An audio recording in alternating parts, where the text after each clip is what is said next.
Wiggle your big toe. Quentin Tarantino foot scenes. Hey, Michael Strauss here. We're talking about Quentin Tarantino's Kill Bill. Kill Bill is a saga involving two parts, both starring Uma Thurman as the illustrious Black Mamba. Kill Bill came out in 2003 and solidified Quentin Tarantino's status as one of the most iconic American filmmakers. His use of violence, Where's Bill?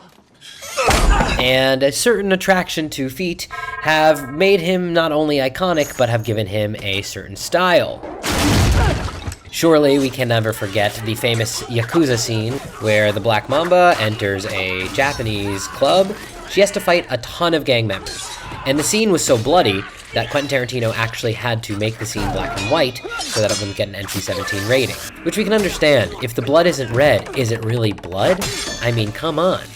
The point being, Tarantino's style is something that we cannot avoid. And in this scene that involves Uma Thurman and her feet, we are going to check out what exactly makes up a beautiful Quentin Tarantino scene. So let's dive in. Okay, so this is where the Black Mamba has just woken up after being in a coma for nearly 10 years.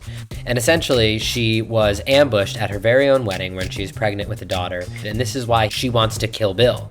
She wants to kill Bill because Bill tried to kill her. Anyway, we're already stuck here on this guy's shoe.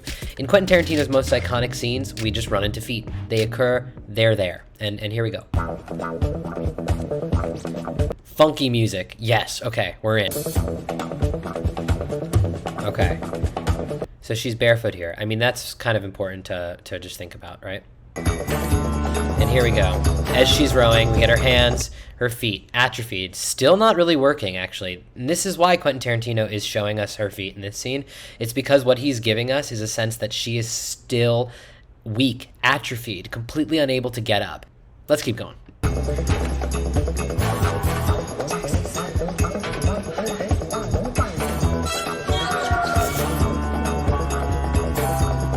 Okay, so she's noticed something in the distance, and she sees this, like, stupid looking car. It's not inconspicuous whatsoever. It's absolutely not a getaway car, and here she is climbing inside. Let's see how she fares.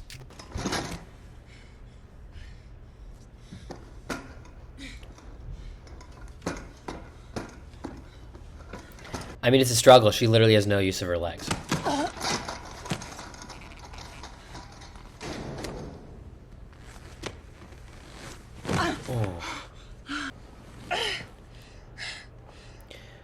Alright, and so that's kind of what we've been waiting for, right? We're back on the foot, and this is like a foot's eye view, I guess, right?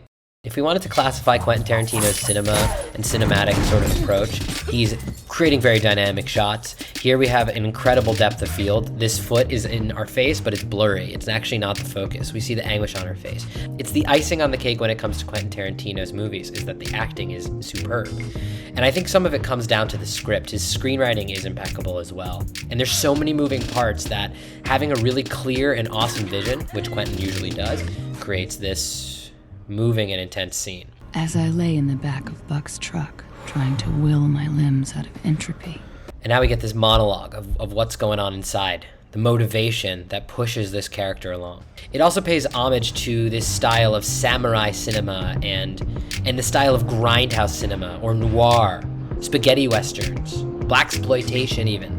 What's most important to know is that every device that Quentin's using, whether he's focusing on a foot or he's creating an inner monologue and making it outer, is intentional and super effective. Let's take one more look at what this is. Like, it'd be nice to see if she can wiggle that big toe. So we get back into... Wiggle your big toe.